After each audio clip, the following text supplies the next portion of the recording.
Salam, hər vaxtınız xeyir olsun. Bəli, sizin də vurğuladığınız kimi azad olunan ərazilərimizdə yenidən qurma işləri son sürətlə davam etdirilir və nəinki yenidən qurma, bərpa və quruculuq işləri, eyni zamanda beynəlxalq enerji nəhəngləri ilə də əməkdaşlıq prosesi də davam etdirilir. Elə biz hazırda Cəbrayıl rayonunun Sultanlı kəndi ərazisindəyik. Burada bir neçə gün öncə Şəfəq yarımstansiyası da artıq istismara verilib və artıq fəaliyyətdədir və burada günəş panelləri vasitəsilə əldə olunan enerji məhz bu hissədə yəni dəyişir və ötürülür. Daha təfərrüatlı informasiyanı hazırda ilə qonağın vasitəsilə əldə edəcəyik. Azərenerji Açıq Səhmdar Cəmiyyətinin Qarabağ Regional Elektrik Şəbəkəsinin direktoru Mircəlal Hüseynovdan informasiyaları əldə etməyə çalışacağıq. Xoş gördük Mircəlal bəy. Buyurun, detalları sizdən işləyik.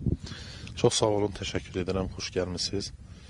Deməli, işğaldan azad olunmuş ərazilərdə iri, tutumlu enerji müəssisələri eyni zamanda BP şirkəti tərəfindən birbaşa xarici investisiya olaraq, layihəsi olaraq BP şirkəti tərəfindən quraşdırılması həyata keçirilən, tikintisi həyata keçirilən 240 megawatt gücündə günəş elektrik stansiyasının ölkə enerji sistemə inteqrasiya olunması üçün Azərbaycan dövləti tərəfindən iri həcmli işlər həyata keçirilmişdir.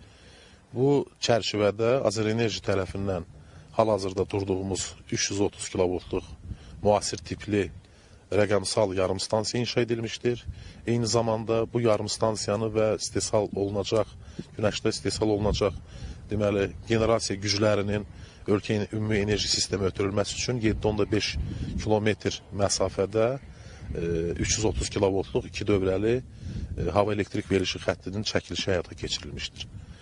Deməli, burada əsas dövlət və özəl sektor əməkdaşlığının inkişafı, eyni zamanda karbon emissiyasının aşağı salınması və təbii qaza qənaət və eyni zamanda ölkədə yaşıl enerjinin payının artırılması bu əsas prioritet məsələlərdən biridir.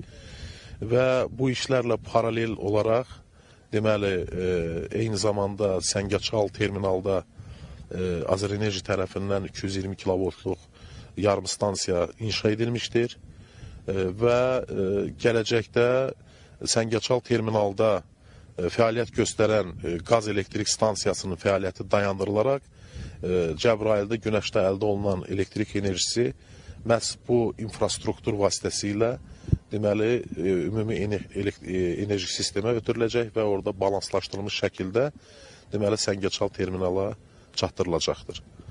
Yəni bu qədər. Təşəkkür edirəm informasiyaları biz və tamaşaçılarımızla paylaşdığınız üçün. Belə elə biz Cəbrayıl rayonunun müxtəlif istiqamətlərində bugün ərzində olduq və elə müşahidə edəndə də görünürdü ki, bir sıra istiqamətlərdə işlər son sürətlə davam etdirilir. Müxtəlif bağçaların tikintisi, eyni zamanda mənzillərin tikintisi ilə bağlı biz həmin anların, yəni işlərin görüldüyünü də müşahidə edirdik. İndiki məqamda da elə yarımstansiyanın tikilməsi və enerji mübadiləsinin həyata keçirilməsi də azad olunan ərazilərimizin dirçəlişinə xidmət göstərir. Çatıra biləcəyimiz informasiyalar bu qədərdir. Bu saat üçün sözü yenidən sizə ötürürəm. Təşəkkürlər Rəqsanə.